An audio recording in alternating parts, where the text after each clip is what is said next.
Look what he's done. Look what the big man's done. He's got himself stuck. There's a bigger gap there for him, but he's decided not to use that.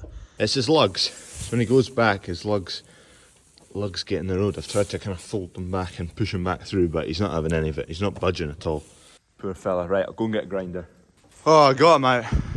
I managed to pin back his ears and shove him through, but he's out. Right, need to go and put the flatbed on.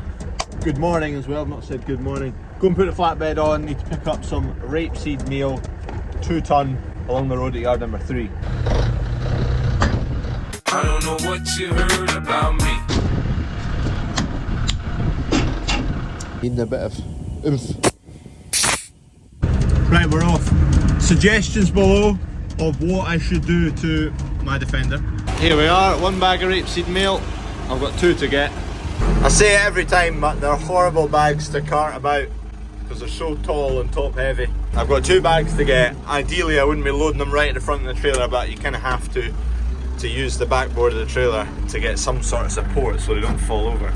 That's one on, get another one, then go wild with the straps.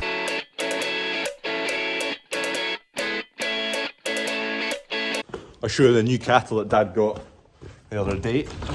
So these are the new beasts that Dad picked up. I think there's 5 Charlies, 7 Simmentals, 12 in total he got the other day. The timing is so once this side, these are the fat ones, which are, most of these are just ready to go basically. These ones will be ready once we get to the end of this pile, because we don't produce enough calves at the moment to produce for the butchery all year round. That's why we're building up cattle numbers, cows and calves. We need to make alterations to housing for cattle, which we're going to do at yard 2.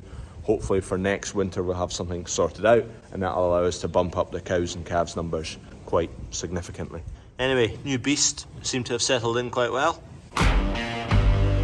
They're quite hairy things, but they seem to have a decent shape, decent length in them. Back end's filling out. Right, we're well strapped in. Defender's squatting down at the back there. The issue is, because they're big chips, they're big pieces of pellets. As things vibrate, the pellets work their way up, the strap wiggles itself loose a bit, whereas anything else we're dealing with in bags is a lot smaller and it's well packed in and it doesn't budge as much. But the big chips, there's a lot of air in between, they can sugar about quite a lot.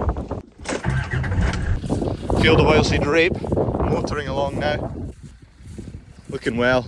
Bits of slug damage, but they're away from the slugs now. These bits anyway are big enough. Those sloped faces in there, they'll be a bit thinner, take a bit more growing, a bit more chuck. It's not as good in there. We've made it! Dryer's going, Dad's got oats in there. There's still another day or 2 of oats to dry. Get these off into the shed. Hopefully we'll use them today. New boots are looking well. That's that job done. That tank needs filled up.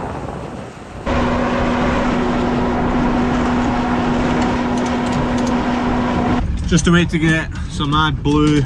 We've got a couple of AdBlue tanks. This one is empty, the other one's not far off empty to be honest. 1,000 litres of AdBlue please. How much is AdBlue now? I don't have a clue. Getting quite a whine from the gearbox. I'm towing a trailer right now. Listen for it, listen. What could that be? Suggestions below. 1 tank of AdBlue. Kev's been clearing dung this morning. That's why he's got that trailer on, but he's done with that now. He's away to clean out the baler now. Baler's finished with Oil and diesel filters. Agrica. My tractor needs a service. Ooh. Oh, there's a sunflower head. It's well ripened. Oh, damn it. Oil change done on this machine, and oil filters and fuel filters.